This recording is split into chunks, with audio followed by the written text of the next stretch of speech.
umuhanda uhuza umujyi wa Kigali n'umupaka wa Gatuna mu gice giherereye mu karere ka Gasabo uhabona ibigega bigenewe ububiko bw'ibikomoka kuri petrol, mazutu na essence, harimo ibikoreshwa ndetse n'ibirimo kubakwa. Uko mubibona aha turi ku bigega bibikamo essence na mazutu ndetse bihana imbibi n'ikigo nderabuzima cya Kabuye ndetse n'insisiro z'abaturage.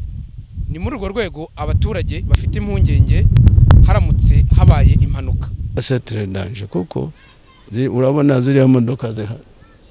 Urabona uko bihagaze kuri ahubwo zihagara kuva ku muhanda hano hasi zikagera kuri biriya bigega hejuru. Hakabwo ziterena zikamara nk'ibyumweru bibiri.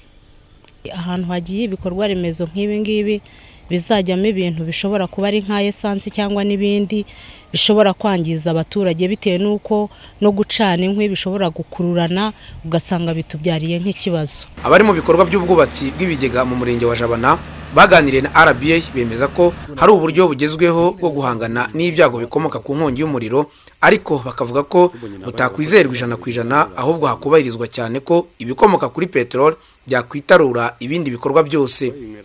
Cooling system, shell cooling system ambayo sasa ile pomp ambayo tutumia kwa ajili ya kuzima moto.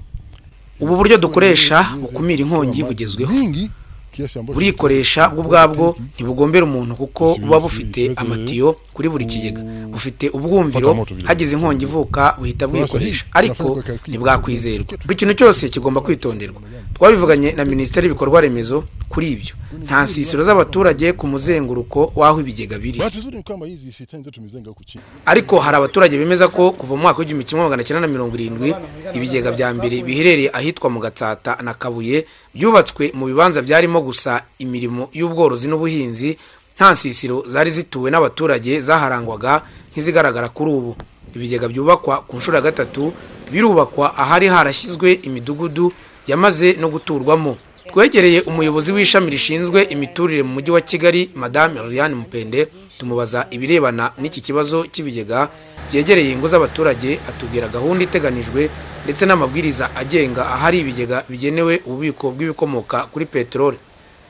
Aya mabwiriza akubiyemo ibintu bitandukanye byinshi, nk'ubu nka distance igomba kubiri hagati yaho ibigega bizaba biteretse ndetse n'izindi nyubako zitandukanye, harimo nkaho gutura, bigasaba wenda nka yuko haba distance ya metero 300 hagati y'ibigega naho abantu bazaba batuye.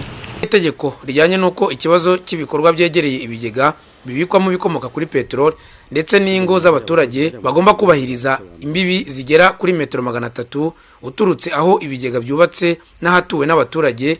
Bibaza uko iyi gahunda izashyirwa mu bikorwa kugira ngo habungwabungwe ubuzima bw'abaturage bigendeye uko itegeko ribigena. Nkubitoka Ndatsiyeri, RBA Kigali.